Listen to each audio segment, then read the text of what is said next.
ย้อนกลับมาวันคัตชายาข้าก็ยกองค์รัชทายาทให้พี่สาวกับมือเพราะชาติก่อนข้ากับพี่สาวตายในวันเดียวกันข้าเป็นฮองเฮา10 ปีเป็นไทเฮา40 ปีแล้วหมดลมหายใจอย่างเดียวดายส่วนพี่สาวผู้เป็นหูหญิงแค่หนึ่งกลับได้ฝังร่วมกับอดีตฮ่องเต้ตามพิธีหลวงแม้แต่ลูกชายแท้ๆที่ข้าผลักขึ้นบัลลังก์ยังชี้ป้ายวิญญาณของข้าแล้วด่าว่าข้าทำให้อดีตฮ่องเต้รักใครไม่ได้สมหวังลืมตาอีกครั้งข้ากลับมาวันคัตชายาและถูกตั้งเป็นพระชายาเอกเว่ยจางยังไม่ทันขอรับพี่สาวข้าเหมือนชาติก่อนเหล่าอนุชายาก็ยังไม่ทันค้านหัวชนฝาข้าก็เอ่ยนิ่งๆว่าตามพระประสงค์เพคะสิ้นเสียงข้าทั้งงานเงียบกริบเว่ยจางเงยตามองข้าดวงตาเย็นชาคู่นั้นหลุบลงเล็กน้อยคงไม่คิดว่าข้าจะยอมง่ายถึงเพียงนี้คิดถึงชาติก่อนข้าร้องให้ต่อหน้าทุกคนนิ่งไปนานก่อนตำหนิเว่ยจางว่าหลงผิดสตรีนางนั้นเป็นลูกอนุรู้แต่จะยั่วยวนผู้ชายยากจะออกหน้าออกตาได้ข้าหาคู่ครองให้นางไว้แล้วรูปโฉมย่อมล่อลวงใจคนท่านควรตัดใจเสียแต่เนิ่นๆคำไม่กี่คำก็ตัดวาสนาของทั้งสองจนขาดสิ้นตอนนั้นข้ากับเสด็จแม่ไม่รู้เลยก่อนงานคัตชายาเขาพบเซินเหอในงานโคมไฟเมืองหลวงแล้วเพียงเห็นแวบเดียวก็รักแรกพบและยังได้พบกันอีกที่วัดองค์รัชทายาทผู้สูงส่งสำรวมกลับตามนางอยู่หลายครั้งเพียงเพื่อได้พูดกับนางอีกสักคำเขาไม่ได้หวั่นไหวเพียงชั่วคราวแต่รักนางลึกซึ้งจริงๆวันนั้นเสด็จแม่ถามข้าด้วยความสงสารว่าหลานสู่เจ้าไม่รู้สึกกับแค้นใจจริงหรือข้าตอบว่าในฐานะพระชายาเอกย่อมต้องมีใจกว้างเรื่องมาถึงขั้นนี้แล้วเสด็จแม่จะไม่เกลี้ยกล่อมอีกเสด็จพ่อประชวรหนักวันสิ้นพระชนคงอยู่ไม่ไกลต้นเดือนหน้าข้ากับเซินเหอจะเข้าตำหนักบูรพาวันเดียวกันหลังทุกอย่างตกลงเรียบร้อยและงานเลี้ยงสิ้นสุดลงข้าจึงเดินสวนกับเว่ยจางเขาพลันหยุดแล้วเรียบว่าเจ้าช่างใจกว้างข้าได้ยินจึงหันไปมองเว่ยจางเขาหลุบตาลงเหมือนได้สมใจแต่ใบหน้ากลับไม่มีแววยินดีเมื่อกลับถึงเรือนแล้ววิจือถามอย่างร้อนใจคุณหนูเหตุใดจึงยอมหากนางได้โปรดปรานนี้ใช่กลายเป็นภัยหรือเจ้าคะข้าค่อยๆหลับตาในวังมีแต่ศัตรูเซินเหองามก็จริงแต่ไร้เล่ห์เหลี่ยมหากต้องเป็นคนอื่นสู้ให้เป็นนางยังดีกว่าที่สำคัญที่สุดเซินเหอร่างกายอ่อนแอมิอาจมีบุตรชาติก่อนนางแต่งไปไกลตามหาหมอชื่อดังก็ยังไม่มีลูกสักคนสตรีเช่นนี้ต่อให้โปรดปรานก็ไม่อันตรายกลับเป็นโลกกำบังที่ดีเสียอีกแล้ววิจืออึ้งไปกับคำของข้านางเงียบอยู่นานแล้วถามเบาๆคุณหนูรักรัชทายาทไม่เสียใจเลยจริงหรือเจ้าคะเงียบไปครู่หนึ่งข้าตอบนิ่งๆว่าเสียใจหรือไม่สำคัญด้วยหรือความทุกข์ที่ไร้ประโยชน์ก็แค่หาเรื่องใส่ตัวเว่ยจางสิ้นพระชนตอนอายุ27ตอนนั้นเราเป็นสามีภรรยากัน10 ปีแล้วข้าคือบุตรสาวสายหลักตระกูลเซินมารดามาจากตระกูลสูงศักดิ์เป็นสหายสนิทของไทเฮาข้ารู้ตั้งแต่เด็กว่าสุดท้ายต้องแต่งกับเว่ยจางจึงศึกษาความชอบของเขามาแต่เล็กเรียนรู้ว่าจะเป็นภรรยาผู้มีคุณธรรมและเป็นฮองเฮาที่สง่างามได้อย่างไรหลายปีหลังแต่งข้ามีแค่เขาในใจและดูแลสนมทั้งวังกตัญญูต่อไทเฮาไม่เคยให้เขาต้องกังวลเรื่องหลังวังเขาก็มอบเกียรติของฮองเฮาให้ข้าตลอดหลายปีต่อให้มีสนมอ่อนหวานและชาติตระกูลสูงส่งเพียงใดก็ไม่มีใครข้ามตำแหน่งข้าได้จนถึงวินาทีสุดท้ายของชีวิตเขายังจับมือข้าด้วยแววตาเศร้าหมองแล้วพึมพำว่าหากมีชาติหน้าเจิ้นก็ยังจะแต่งเจ้าเป็นภรรยาฮ่องเต้กับฮองเฮารักกลมเกลียวควรเป็นเรื่องเล่าที่งดงามแต่ไม่มีใครรู้1 ก่อนหน้านั้นเขาไล่ข้าออกจากตำหนักชั้นในเหลือเพียงเซินเหอข้างกายข้าทนไม่ไหวจึงแอบฟังอยู่หลังฉากกั้นเขาจับมือนางแล้วอย่างขมขื่นชาตินี้เรา2 คนผิดพลาดกันไปแล้วเมื่อตายเจิ้นจะฝังรวมกับเจ้าเซินเหอร่ำให้แล้วถามว่าแล้วฮองเฮาเล่าเพคะเว่ยจางปล่อยมือนางสีหน้าอ่อนล้าเจิ้นเล่นละครกับนางมาทั้งชีวิตเหนื่อยนักถึงปรโลกแล้วเจิ้นไม่อยากพบนางอีกหลังเว่ยจางสิ้นพระชนข้าล้มป่วยหนักในฝันเขายังเป็นหนุ่มน้อยไม่ถึงวัยสมควรเป็นชายหนุ่มองอาจสวมชุดงดงามเปิดผ้าคลุมหน้าเจ้าสาวให้ข้าเทียนมงคลายมังกรหงมอดไม่หยดลงใกล้จอนผมยุ่งเหยิงของข้าเขาเช็ดให้แผ่วเบาแล้วจูบข้าอย่างอดกลั้นทุกหยดทุกอย่างครั้งหนึ่งเคยหวานดุจน้ำทิพย์บัดนี้กลับกลายเป็นยาพิษร้ายข้าป่วยอยู่100 วันหายดีแล้วก็เรียกเซินเหอเข้าพบทันทีตอนแรกนางพูดอ้อมแอมแต่ไม่นานก็เล่าหมดว่าพวกเขาพบกันอีกอย่างไรรู้จักกันและรักกันอย่างไรแม้ต่างฝ่ายต่างแต่งงานแล้วเขาก็ยังดูแลนางไปทั้งชีวิตสินเดิมนางมีน้อยแต่กลับสวมของล้ำค่าจากแดนไกลใช้เงินราวน้ำไหลนางสั่งโบยอนุในจวนจนตายแต่เมื่อขึ้นศาลทางการกลับก้มหน้าแล้วตัดสินว่านางไร้ความผิดเบื้องหลังล้วนมีฮ่องเต้หนุนหลังทุกเรื่องทุกเหตุการณ์นางเล่าอย่างละเอียดสีหน้าปิดความหยิ่งพยองไม่มิดข้าเป็นบุตรสายหลักทั้งชาติกำเนิดและฐานะล้วนเหนือกว่านางทุกด้านแต่เวลานี้นางกลับมองข้าจากที่สูงด้วยความเวทนาปนสะใจอยู่หลายส่วนน้องหญิงเจ้าช่างน่าสงสารจริงๆน่าสงสารหรือข้ามองนางนิ่งๆแล้วพลันหัวเราะเบาๆข้าเองก็เคยคิดว่าตนน่าสงสารถูกเว่ยจางหลอกไปทั้งชีวิตอยู่ในภาพลวงว่าผัวเมียเคารพกันราวกับตัวตลกแต่ตอนนี้ข้าเป็นถึงไทเฮาว่าราชการหลังม่านได้รับความเคารพจากใต้ล่าเขาจะรักใครเกลียดใครเทียบกับเกียรติยศร่ำรวยอีกหลาย10 ปีเรื่องนี้เล็กน้อยนักต่อให้ได้เกิดใหม่ข้าก็ยังจะแต่งกับเว่ยจาง1 พระมารดาฝึกฝนข้ามาหลายปี บุญคุณนี้ข้าจะปล่อยให้สูญเปล่าไม่ได้2เส้นทางสู่อำนาจสูงสุดมีเพียงเขาที่มอบให้ข้าได้ส่วนความรักฉันสามีภรรยาของไร้ค่าพันนั้นข้าไม่ต้องการก็ได้เหมือนชาติก่อนอดีตฮ่องเต้สิ้นในคืนแต่งงานของเราหลังงานไว้ทุกก็ถึงเวลาฮ่องเต้ใหม่ขึ้นครองราชย์ข้ากลายเป็นฮองเฮาโดยชอบธรรมแต่ราชองค์การแต่งตั้งเซินเหอกลับชักช้ากรมพิธีกำหนดให้นางเป็นเต๋อเฟยเซินเหอไม่พอใจร้องให้โวยวายหนักเว่ยจางจึงมาคุยกับข้าอย่างนุ่มนวลนางนิสัยอ่อนไหวได้รับความคับข้องใจแล้วเจิ้นอยากแต่งตั้งนางเป็นกุ้ยเฟยถือเป็นการชดเชยเจ้าคิดว่าอย่างไรราชวงศ์นี้ไม่เคยมีธรรมเนียมให้ไร้ความชอบแล้วเป็นกุ้ยเฟยแต่ข้าตอบอย่างว่าง่ายว่าแล้วแต่ฝ่าบาทเพคะเว่ยจางมองข้าเงียบๆสายตาลุ่มลึกจับอยู่บนใบหน้าเรียบเฉยของข้าไม่รู้ว่าเขาคิดเรื่องใดพักใหญ่เขาจึงจืดๆว่าทำให้เจ้าลำบากแล้วเพื่อเป็นการชดเชยพี่ชายแท้ๆของข้าถูกเลื่อนเป็นสร้างซูได้ตำแหน่งขุนนางขั้น3เรื่องตำหนักของเซินเหอก็เกิดปัญหาอีกนางหมายตาตำหนักฉางชุนที่นั่นคือที่พักหรูหราที่สุดในวังหลังและวิจือโกรธแทนข้าควรให้เหนียงเลือกตำหนักก่อนแล้วค่อยถึงตานางฐานะสูงต่ำต่างกันนางไม่เข้าใจหรือไรใช่ว่านางไม่เข้าใจแต่คนที่มีคนหนุนหลังย่อมไม่เกรงกลัวเรื่องใดข้าไม่ให้เว่ยจางลำบากใจเลือกตำหนักจงช่วยเองที่นั่นก็เงียบสงบและงดงามข้อเสียเดียวคืออยู่ไกลจากตำหนักอย่างซินมากแต่ครั้งนี้เว่ยจางกลับไม่ยินยอมเขาขมวดคิ้วเจ้าเป็นฮองเฮาของเจิ้นอยู่ไกลเพียงนั้นจะดูเป็นอะไรมีลำดับก่อนหลังตำหนักช้างชุนจึงควรเป็นของเจ้าข้ารับคำกำลังจะลุกขึ้นแต่เขากลับจับข้อมือข้าไว้แน่นเว่ยจางมองข้านิ่งๆเซินเหอขวัญอ่อนช่วงนี้เจิ้นไปอยู่กับนางมากหน่อยเจ้าขุนเคืองหรือไม่ข้าหลุบตาหม่อมฉันมิกล้าเช่นนั้นคืนนี้เจิ้นจะอยู่ที่นี่ข้าปฏิเสธว่ายังอยู่ในช่วงไว้ทุกเพกแววตาเขาขยับเล็กน้อยมีรอยยิ้มเจืออยู่เจิ้นไม่ทำอะไรเพียงอยากอยู่ลำพังกับฮองเฮาเท่านั้นข้าเงียบไปครู่หนึ่งขมวดคิ้วแทบมองไม่เห็นเกรงว่ากุ้ยเฟยจะไม่พอใจเพื่อความสงบของ6ตำหนักฝ่าบาทไปหานางเถิดเพคะสิ้นคำข้าตำหนักชั้นหนึ่งเงียบไปครู่หนึ่งเว่ยจางกลับหัวเราะออกมาเบาๆฮองเฮากำลังงอนเจิ้นหรือข้ามองเขานิ่งๆไม่หลบสายตาไม่รู้เหตุใดเขาอารมณ์ดีขึ้นมาชาติก่อนข้าดูอ่อนโยนภายนอกแต่ลับหลังก็มีอารมณ์บ้างคงเพราะใส่ใจจึงหึงหวงจึงร้องให้อ้อนเมื่อเขาไม่มาเยี่ยมนานๆถึงขั้นเมินเขาตอนนั้นเว่ยจางให้อภัยข้ามากถึงกับยอมลดศักดิ์ศรีมาปลอบข้าเขาพูดอย่างจนใจฮองเฮาของเจิ้นเอ๋ยข้าเคยทบทวนตัวเองแล้วถามเขาอย่างเขินอายว่าหม่อมฉันหึงหวงเกินไปหรือไม่เขาสายหน้าแล้วบอกว่านั่นไม่เรียกว่าหึงหวงชัดเจนว่าเจ้ารักข้าลึกดั่งทะเลเขาชอบเช่นนั้นจริงๆรักเพียงใดก็สู้รักฝังใจในปีนั้นไม่ได้เหมือนตอนนี้เดิมเขาไม่คิดจะไปแต่พอสาวใช้บอกว่าเซินเหอป่วยเขาก็สะบัดแขนเสื้อจากไปทันทีฝนฤดูใบไม้ผลิโปรยพรำข้าถอนหายใจเบาๆผ่านวิจือเดินเล่นในอุทยานหมอกฝนปกคลุมผิวน้ำทิวทัศน์เลือนรางท้องฟ้าเย็นใสดุจเงาร่างในชุดพิธีที่อยู่ไม่ไกลสูงสง่าและโดดเดี่ยวข้าหยุดเดินสบตากับเขาชายผู้นั้นคำนับข้าท่ามกลางลมหนาวแล้วหันจากไปเขามีรูปโฉมยินชายิ่งนักแม้แต่สายตาก็ห่างเหินแฝงคำเตือนที่บอกไม่ถูกและวิจือตกใจนั่นคือว่าที่จ้วงหยวนมิใช่หรือเจ้าคะ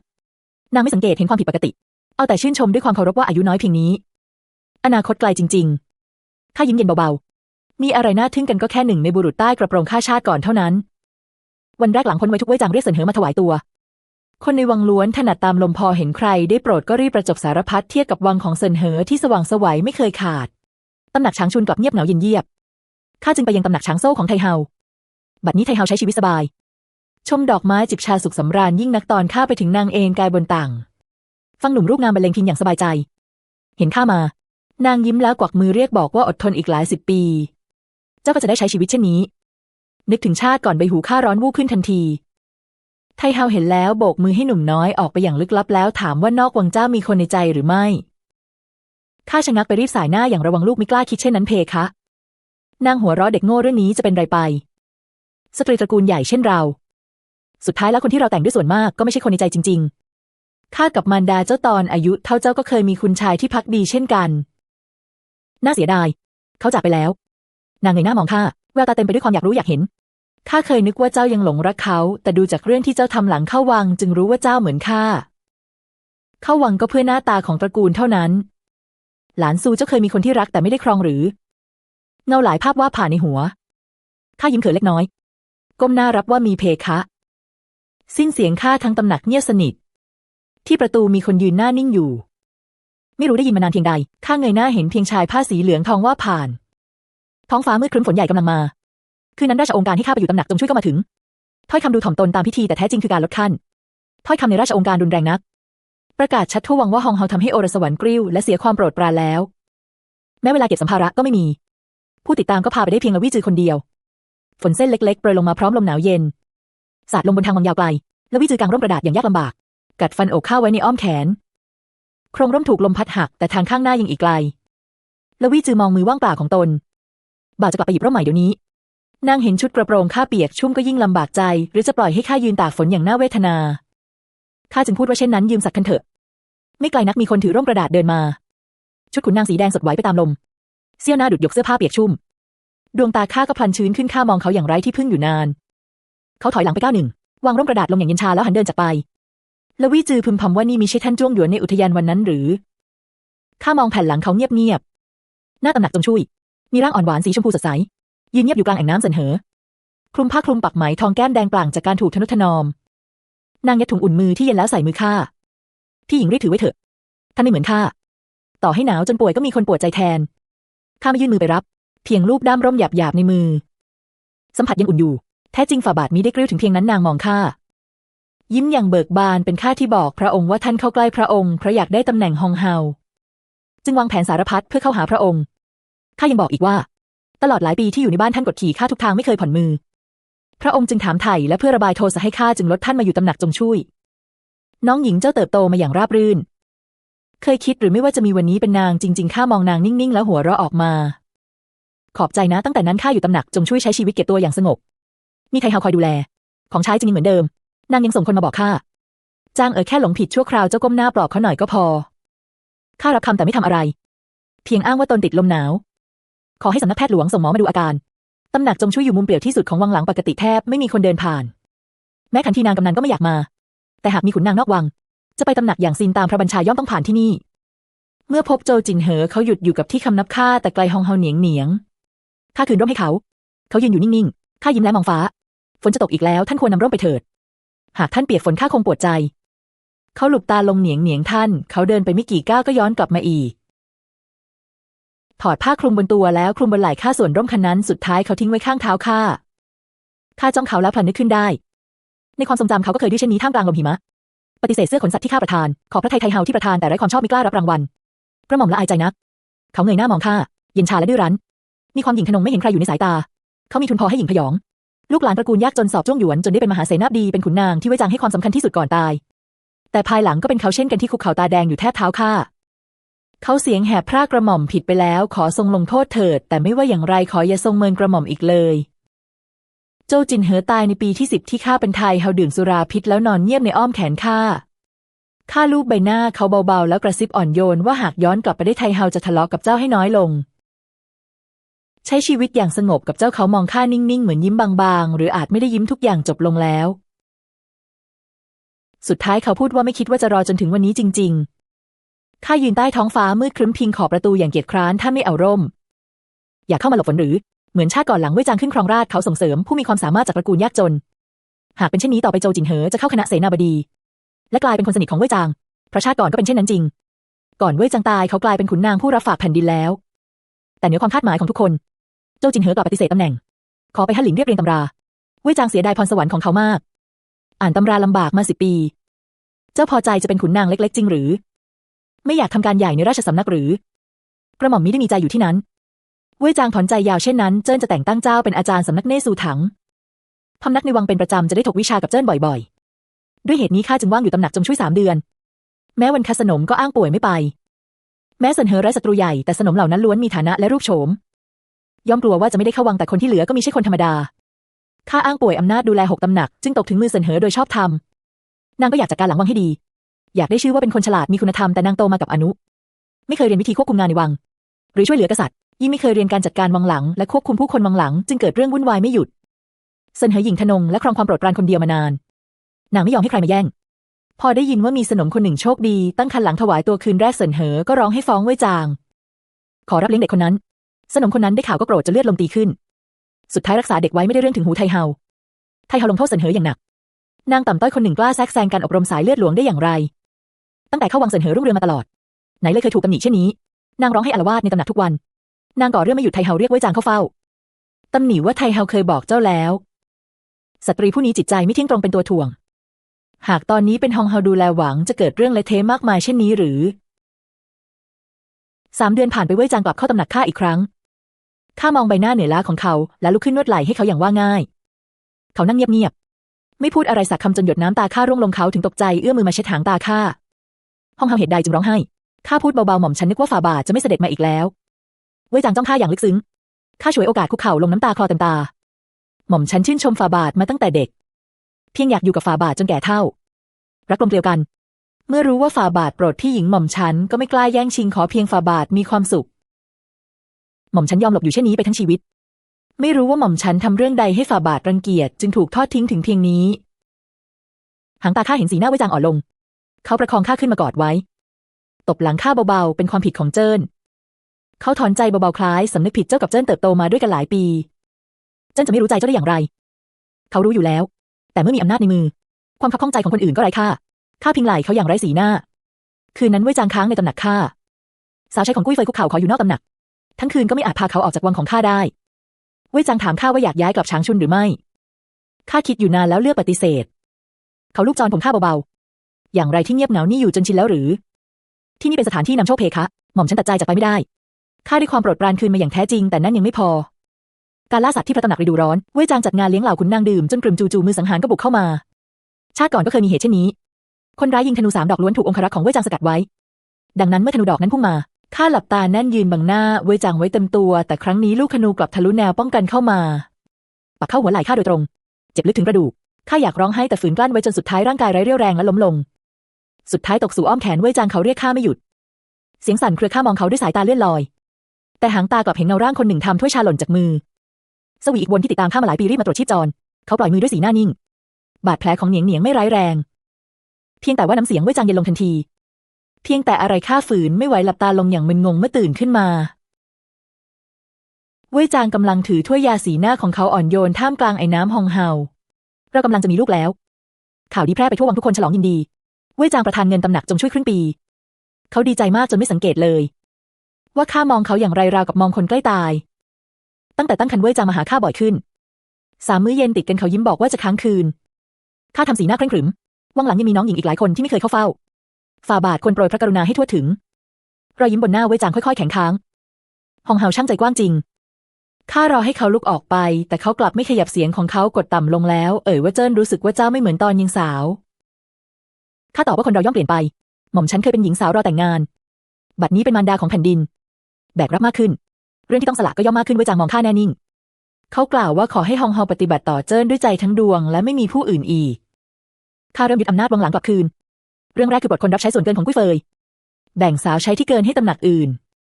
เซินเหอต้องอาบน้ำด้วยกลีบดอกไม้กับน้ำนมทุกวันใช้เงินคราวละหลายร้อยตำลึงเปลืองนักข้าก็สั่งยกเลิกนางไปฟ้องเว่ยจางเขาเพียงพูดเย็นๆว่าฮองเฮาเป็นเจ้าวังหลังเจ้าทำตามก็พอ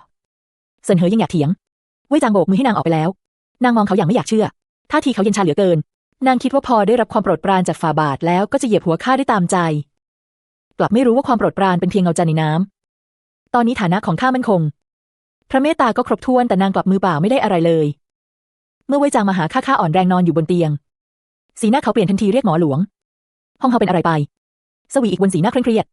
เหนียงเหนียงตกใจมากเกินไปกระทบถึงคันแล้วไม่มีเหตุใดจึงตกใจแล้ววี่จือคุกเข่าร้องให้ฟ้องเหนียงเหนียงเพียงอยากจัดระเบียบวังหลังไม่นึกว่ากุ้ยเฟยจะโต้เถียงต่อหน้าแล้วยังไปฟ้องฝ่าบาท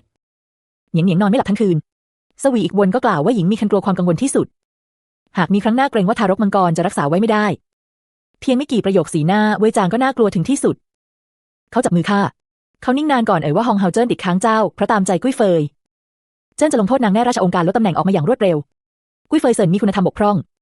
หญิงโสลำพองลดเป็นผินกักบริเวณครึ่งปีหน้าตำหนักที่เคยคึกคักกลับเงียบเหงาไม่ต้องให้ข้าลงมือเหล่าสนมในวังเกลียดนางเข้ากระดูกข้าสั่งสำนักฝ่ายนี้ให้ดูแลนางพิเศษเซินเหอเดิมก็อ่อนแอเจอเรื่องใหญ่เช่นนี้ยิ่งเลือดลมแห้งเหือดคนมารายงานว่านางอยู่ได้อีกไม่นาน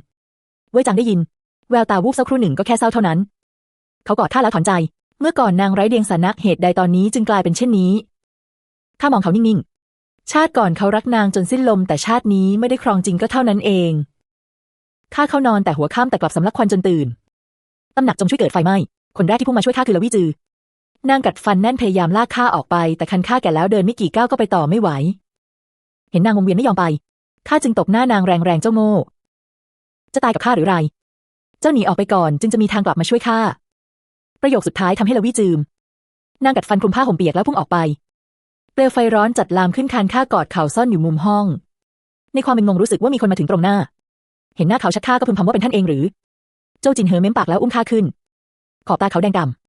เหมือนถูกควันรมทั้งร่างยืนอยู่กลางแสงไฟยิ่งดูหล่อเหลาข้าคล้องคอเขาขยับหาท่าที่สบายแล้วพิงอย่างสงบเลือนรางเห็นเงาดำอีกคนอยู่หน้าประตูเขามองมาทางนี้อย่างมึนงงผู้วางเพลิงคือเสินเหอนางรู้ว่าตนใกล้ตา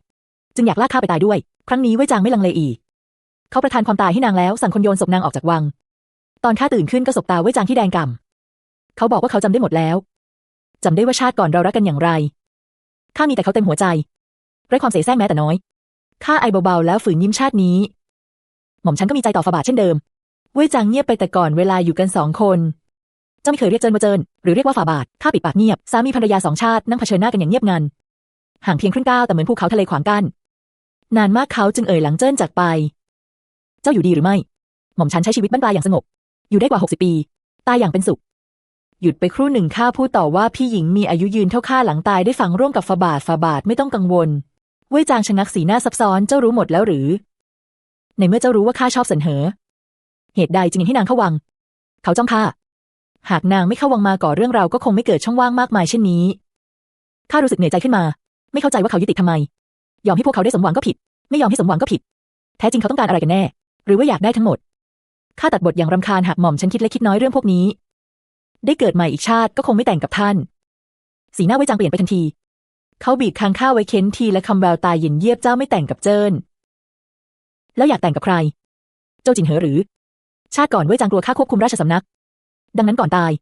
เขาแอบให้ราชองค์การรับแก่เสนาบดีใหญ่หากข้าคิดรวบอำนาจใครก็ฆ่าได้ตอนนั้นเสนาบดีใหญ่คือโจจินเหอจ้วงหยวนผู้เกิดจากตระกูลยากจนได้รับการส่งเสริมจากเว่ยจางไม่กี่ปีก็ก้าวขึ้นสูงบุญคุณแต่งตั้งใจภักดีของขุนนางซื้อไม่ได้ด้วยทองในคลังหรือทอง3,000 ตำลึงตอนนั้นข้าเพิ่งว่าราชการหลังม่านทะเยอทะยานยิ่งนักทั้งอยากได้อำนาจและกลัวถูกองค์การลับฆ่าจริงโจจินเหอเหมือนดาบเหนือศีรษะทำให้ข้านอนไม่หลับทั้งวันคืนข้ากลัวเขายิ่งนักแล้วก็เริ่มเกลียดสุภาพบุรุษผู้ซื่อตรงเช่นเขาที่มายืนอยู่ฝ่ายตรงข้ามข้าเคยส่งคนไปลอบฆ่าเขาแต่สุดท้ายเขาเปรอะเลือดทั้งตัวบุกเข้าตำหนักบรรทมของข้าโยนศพนักฆ่าลงแทบเท้าข้าอย่างเย็นชาและเงยหน้าขึ้นมองใบหน้าซีดขาวของข้าด้วยรอยยิ้มคล้ายไม่ยิ้มไทเฮาเหนียงมีความกล้าแค่นี้ยังคิดฆ่าคนหรือหากกระหม่อมตายราชองค์การลับฉบับนั้นจะถูกเปิดเผยและประกาศไปทั่วใต้ล่ามีพระองค์ร่วมฝังกระหม่อมตายก็ไม่เสียดายศีรษะเปรอะเลือดของนักฆ่ากลิ้งถึงชายกระโปรงข้าน้ำตาไหลจ้องใบหน้างดงามนั้นด้วยความโกรธในหัวข้ามีแค่ความคิดเดียวคือทำให้เขาแปดเปื้อนให้เขาไม่มีทางกลับไปอยู่ฝ่ายเว่ยจางได้อีกคืนนั้นเป็นงานเลี้ยงในวังโจจินเหอตื่นขึ้นมามือเท้าถูกมัดไว้กับหัวเตียงเขามองข้าดวงตาดำสนิทเต็มไปด้วยความรังเกียจท่านคิดจะใช้ร่างกายปรนนิบัติหรือคิดว่าวิธีนี้จะทำให้กระหม่อมสารภาพหรือเหนียงดูคันกระหม่อมเกินไปความภักดีของกระหม่อมต่ออดีตฮ่องเต้ฟ้าดินเป็นพยานได้ยังพูดไม่ทันจบข้าก็ก้มลงจูบริมฝีปากเขาข้าไม่ได้คิดจะยั่วยวนโจจินเหอเพียงแต่กษัตริย์กับขุนนางย่อมมีขอบเขตเมื่อเขามีสัมพันธ์ทางกายกับข้าไม่ว่าจริงหรือเท็จก็เท่ากับผิดต่อเว่ยจางจะอับอายตายก็ช่าง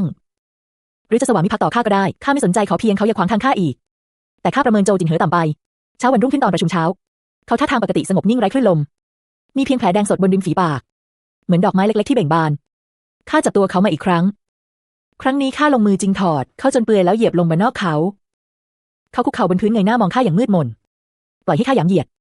ข้าหัวเราะเย็นๆเจ้านี่เป็นสุนัขดีของเว่ยจางจริงๆไทเฮาโปรดสำรวมด้วยเขาเงยหน้าขึ้นมาตอบโต้สายตาของเรา2 คนจึงสบกันตรงๆข้าปลดเสื้อคลุมด้านนอกเผยผิวขาวเกลี้ยงลมหายใจเขาสะดุดไปชั่วครู่แล้วหลับตาอย่างไร้แรงท่านนี่ไม่เลือกวิธีจริงๆข้าครอบครองโจจินเหออยู่3 ปีในราชสำนักข้ากับเขาห้ามหันกันแทบตายอยู่คนละฝ่ายอย่างเด็ดขาดแต่ใต้ม่านบรรทมเขากลับชอบกัดท้ายทอยข้าดวงตาแดงก่ำอยู่ตัวเองไม่ได้ทุกครั้งที่เขากล้ำกลืนมองข้าก็อดจูบเขาไม่ได้และหยอกล้อว่าชี่ดูเหมือนไทเฮาจะรักเจ้าจริงๆแล้วเจ้าจะแต่งงานเมื่อใดไทเฮาจะไปชนหัวตายในวันนั้นหากบอกว่าชอบข้าจะลองโปรดเจ้าเพียงคนเดียวโจจินเหอไม่ใช่ชายบำเรอคนเดียวแต่ข้าต้องยอมรับโจจินเหอถูกใจข้าที่สุดค่อยๆผ่านไปคนหน้าคุ้นเหล่านั้นของข้าก็หายตัวไปเงียบๆทีละคนข้าโมโหเขาสีหน้าเย็นชาไทเฮามีกระหม่อมแล้วยังไม่พอหรือถ้าทางอดดีเพราะได้รับความโปรดปรานช่างหน้าหมั่นไส้จริงๆแต่ตอนนั้นข้าไม่มีแรงไปยุ่งกับเขาเจียนหนานเกิดโรคระบาดใจประชาชนไม่นิ่งต้องมีคนเป็นพยานและคุมสถานการณ์ฮ่องเต้ยังทรงพระเยาว์จะมีเพียงข้าที่ไปได้ข้าไม่อยากเกริกจึงเดินทางเงียบๆในยามค่ำคืนเมื่อถึงเจียงหนานแล้วทุกคนถึงได้รู้โจจินเหอตามมาทันในวันรุ่งขึ้นเขาลากข้าเข้าห้องอย่างแข็งกร้าวดวงตาดำสนิทเหมือนมีเมฆพายุด่าข้าเข้าหน้าทันทีว่าไม่รักชีวิตแล้วหรือข้ามองสีหน้าโกรธจัดของเขาแล้วยิ้มคล้ายไม่ยิ้มท่านขุนนางรักทำไมเล่าหากไทเฮาป่วยตายจริงท่านมิใช่ควรดีใจที่สุดหรือ3 เดือนที่เจียงหนานข้าอยู่ในเขตโรคระบาด ลงมือปลอบโยนผู้ลี้ภัยด้วยตนเองโจจินเหอตามติดข้างกายทุกก้าววันหนึ่งข้าป้อนยาให้เด็กอาการหนักเด็กดื่มไม่ลงกลับพ่นน้ำยามาเปื้อนเสื้อข้าทั้งหมดโจจินเหอหน้าเปลี่ยนเป็นครั้งแรกจากนั้นเขาไม่อนุญาตให้ข้าไปแนวหน้าอีกข้าหัวเราะเย็นๆไทเฮาเป็นถึงมารดาแผ่นดินย่อมต้องร่วมทุกข์กับราษฎรท่านขุนนางรักโจจินเหอหน้าซีดเผือดขณะมองมาที่ข้าเขาคุกเข่าลงกับพื้นหมอบอยู่แทบเท้าข้าเสียงสั่นขอพระองค์อย่าเอาตัวเข้าเสี่ยงอีกกระหม่อมกลัวคำสุดท้ายนั้นปนเสียงสะอื้นแล้วข้าก็กลัวราชองค์การลับนั้นวันครบรอบวันตายของเว่ยจางข้าดื่มเมาหนักต่อหน้าป้ายวิญญาณเขาสาวใช้ห้ามไม่อยู่สุดท้ายต้องเชิญโจจินเหอมาต่อหน้าป้ายวิญญาณของเว่ยจางข้าเอื้อมมือกอดเขาไว้อย่างน่าสงสารโจจินเหอหากไม่มีองค์การลับนั้นก็ดีสิข้าชอบเจ้าอยากใช้ชีวิตกับเจ้าอย่างดีเจ้าส่งองค์การนั้นมาข้าก็ไม่เป็นไทเฮาแล้วเราหนีไปด้วยกันข้าเขย่งเท้าจูบเขาแต่เขากลับสงบนิ่งไร้คลื่นลมหากไทเฮาทรงสละความมั่งคั่งได้จริงก็คงไม่ต้องกลัวราชองค์การใดวิธีนี้ร้ายพอแล้วแต่ข้ายังมีไม้ตายสุดท้ายข้าให้คนสนิทแอบติดต่อกลุ่มโจรพวกโจรรับเงินแล้วปล้นชิงบนทางกลับจากเจียงหนานของเราท่ามกลางการต่อสู้อันวุ่นวายข้าปกป้องโจจินเหอไว้แน่นรับลูกธนูพิษแทนเขาตัวเองกลับเป็นตายเท่ากันเขาจับมือข้าไว้ฝ่ามือเย็นเฉียบข้าหลับตาโจจินเหอข้ากำลังจะตายแล้วเขายังคงไม่พูดข้าจูบหลังมือเขาอย่างระมัดระวังแต่กลับพบว่าในมือมีแผ่นกระดาษเพิ่มมาเมื่อใดไม่รู้นั่นคือราชองค์การสายตาโจจินเหอบนใบหน้าซีดเผือดของข้าเขาเห็นความยินดีบ้าคลั่งในดวงตาข้าเสียงเบาดุดกระซิบรีบกินยาถอนพิษเถอะท่านชนะแล้วความคิดข้าถูกดึงกลับมาข้าตอบอย่างว่าง่ายว่าหม่อมฉันกับใต้เท้าโจร่วมใจร่วมแรงช่วยฮ่องเติ้งใหม่จัดการราชกิจเว่ยจางมองข้าอย่างลึกซึ้งเขาเพียงหัวเราะเย็นไม่ว่าชาติก่อนพวกเจ้าเป็นอย่างไรชาตินี้เจิ้นจะไม่ตายเร็วเซินหลานซูเจ้าถูกกำหนดให้เป็นฮองเฮาของเจิ้นข้ารับคำอย่างอ่อนน้อมเว่ยจางมีโรคปอดมาแต่กำเนิดเดิมทีไม่ร้ายแรงชาติก่อนเขาจมน้ำความเย็นเข้าร่างจึงตายก่อนวัย1 ปีดังนั้นเขาจึงมั่นใจพอจะพูดเช่นนั้นแต่เขาไม่รู้เลยชาติก่อนข้าเคยถามหมอหลวงแล้วเขม่าวควันก็ทำให้โรคปอดกำเริบได้เช่นกันไฟไหม้ครั้งนั้นมิใช่เซินเหอเป็นคนจุดแต่เป็นข้าที่โยนความผิดให้นางวันที่ข้าคลอดบุตรเว่ยจางล้มป่วยหนักยังไม่ทันได้เห็นแฝดชายหญิงคู่นั้นก็หมดสติไปเสียก่อนหมอหลวงบอกว่าเขาอยู่ได้ไม่นานข้าแต่หางตาอุ้มลูกคุกเข่าต่อหน้าเตียงเขาเหล่าสนมก็คุกเข่าตามข้าเต็มพื้นเว่ยจางค่อยๆฟื้นจ้องผ้าม่านไหวแล้วหัวเราะเสียงแหบออกไปให้หมดฮองเฮาอยู่ต่อเขาจ้องข้าแววตาครึ่งหนึ่งเจ็บปวดครึ่งหนึ่งโกรธแค้นเพราะอะไรเซินเหอไม่อยู่แล้วไม่มีใครคุกคามอำนาจของเจ้าได้อีกหลานซูเหตุใดยังต้องฆ่าเจิ้นขอบตาเขาแดงก่ำหัวเราะเย็นเจ้าไม่กลัวว่าเจิ้นจะสั่งให้เจ้าตายตามไปจริงๆหรือข้าสบตาเขาอย่างไม่หวั่นไหวแล้วตอบว่าหม่อมฉันตายแล้วเด็ก2 คนนั้นจะทำอย่างไรเล่าขุนนางผู้ช่วยเหลือจากชาติก่อนถูกฝ่าบาทปลดเป็นสามัญชนแล้วนอกจากหม่อมฉันตอนนี้ฝ่าบาทไม่มีใครให้ฝากฝังอีกเขาจ้องข้าอย่างแค้นเคืองน้ำตาหยดหนึ่งไหลจากหางตาแต่ข้าเช็ดให้เขาหลับตาลงอย่างตัดใจไม่ลงเหมือนชาติก่อนข้าจับมือเขาไว้แล้วกล่าวอย่างเศร้าใจหม่อมฉันให้คนเก็บศพพี่หญิงกลับมาแล้ววางใจเถิดหม่อมฉันจะฝังพวกท่านไว้ด้วยกันเว่ยจางร้องเสียงแหบว่าเจิ้นไม่เอาไม่อยากฝังร่วมกับนางเจ้าเป็นภรรยาของเจิ้นเจ้าควรฝังรวมกับเจิ้นหลานซูเจ้าห้ามฝังรวมกับผู้อื่น